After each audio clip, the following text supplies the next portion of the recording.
About a century ago, before pickleball came along, the only sport everyone was pretty much interested in was badminton. How did the game evolve from this? The game that combines the thrill of action with the slow grace of a ballet. To this. Look at this guy hustle. No way. Oh my. Well, it all started when some bored dads were sitting around trying to make up a game to entertain their kids.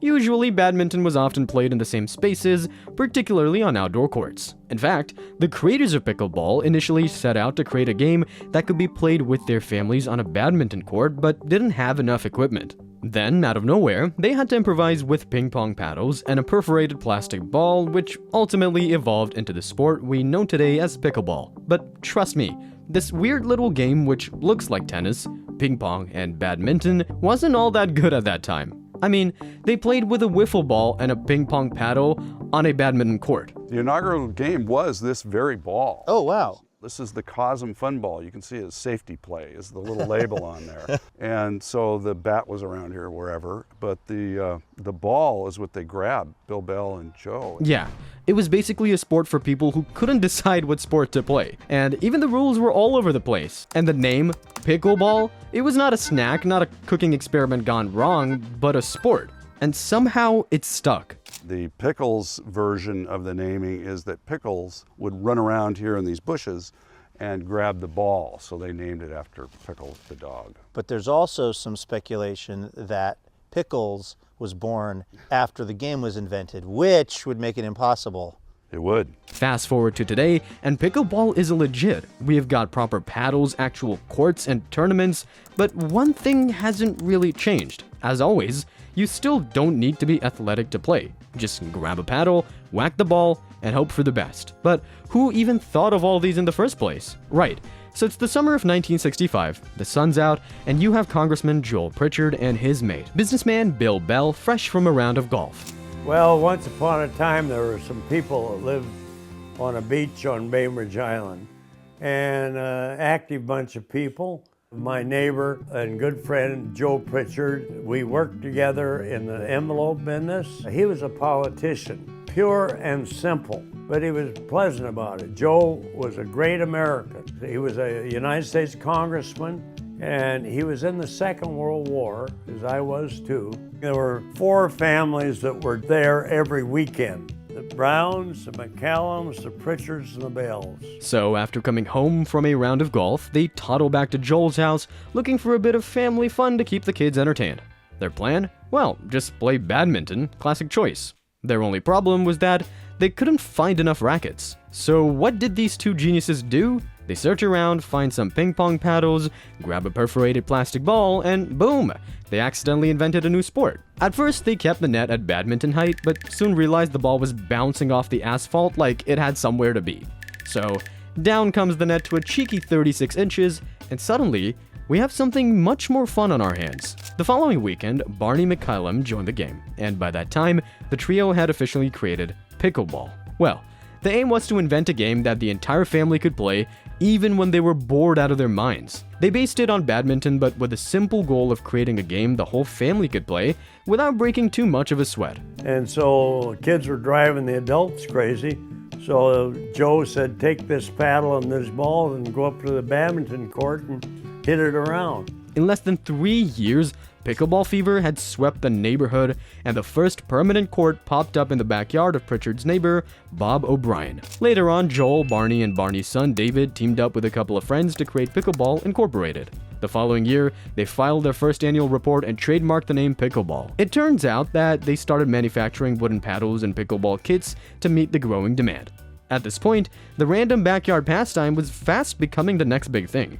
So back in 1975, pickleball got its first taste of fame when the National Observer decided it was newsworthy enough to grace their pages. Then, not wanting to be left out of the fun, Tennis magazine called pickleball America's newest racket sport. As you can see, that's quite a title. Meanwhile, the following brought us not just bell-bottoms and dodgy disco, but also the very first pickleball tournament. Calling it prestigious might be a bit of a stretch though, considering players were still swinging oversized wooden paddles and smacking around something that looked suspiciously like a weird wiffle ball. David Lester won the men's singles while poor Steve Peranto had to settle for second place. Apparently, a bunch of college tennis players and other racket-swinging athletes turned up, thinking they could dominate this weird game. 5 years later, Sid Williams, who basically deserves a statue for his efforts, was hosting pickleball tournaments all over Washington, and in 1984, the United States Amateur Pickleball Association was born. Sid was its fearless leader for 14 years, guiding pickleball from backyard fun to national fame. Ideally, he ran the show until Frank Candelario stepped in. Meanwhile, Boeing engineer Arlen Paronto got creative and invented the first composite pickleball paddle using materials from commercial airplane flooring. Turns out, he made around 1,000 of these bad boys before handing over to Frank Candelario. By that time, pickleball had its first website, which, of course, also has a weird name, Pickleball Stuff. In 2001, pickleball hit the Arizona Senior Olympics, and out of nowhere, 100 players showed up, which seemed like a massive crowd back then. Meanwhile, the Pickleball Stuff website was proudly listing over 100 courts across North America, proving that pickleball was becoming more popular. The sport even found its way into the Huntsman World Senior Games in St. George, Utah, because nothing says serious sport like retirees swinging paddles with fierce determination. After so many years, the USA Pickleball Association Rules Committee gave us an official tournament rulebook, just to make sure things stayed nice and proper. Safe to say, pickleball was well on its way to conquering the world, one paddle at a time. So, back in 2009, the USA Pickleball Association decided it was high time to hold their very first national tournament for players of all ages in none other than Buckeye, Arizona. From 2nd to 8th of November, almost 400 players from across the US and Canada came together to whack balls with paddles and make history. After the tournament, USAPA launched a grant program to help build new pickleball courts, because, if there's one thing the world desperately needed, it was more places to play pickleball. As pickleball fever swept across North America, the USAPA got a bit ambitious and thought, let's conquer the world, so they set up the International Federation of Pickleball.